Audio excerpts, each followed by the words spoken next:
So I'm going to talk about the differences between 7.62 NATO and 308 Winchester. First thing we're going to talk about is pressure. The average pressure for the 7.62 NATO is around 50,000 psi, and for the 308, it's going to be around 62,000 psi. Seems like it's a big difference, but I mean, it's really not that big of a difference. The next thing we're going to talk about is the case thickness.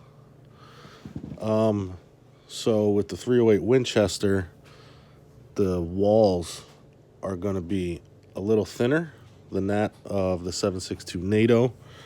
On ammoland.com, there is some information about the case thickness where an individual gets the empty cases from two different brands of 308. It's a Hornady and Winchester, and they're right around 169.6 grains. And for 7.62 NATO, it's around 183.5 grains. So, I mean, there's that difference. The headspace is going to be different. 7.62 NATO, it's essentially longer. So the 308 Winchester headspace is between 1.63 and 1.634. That's according to Sammy. The 7.62 NATO is between 1.6355 and 1.6405 inches.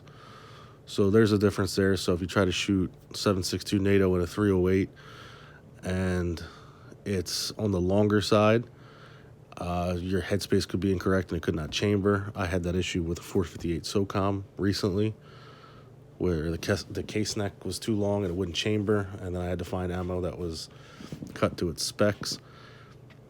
So, I mean, there's really not that big of a difference in between the two cases, but I mean, it could overall affect it chambering around. So if it doesn't chamber around, it's pretty ineffective. So the differences mainly are in the chambers of the rifle. So the 7.62, it's a little bit thicker, and it's usually not as loaded to high pressure as the 308 is. Other than that, they're pretty much the same. It's like the 223 and the 5.56 scenario. I mean, in the end, it's all going to be what your rifle can fire.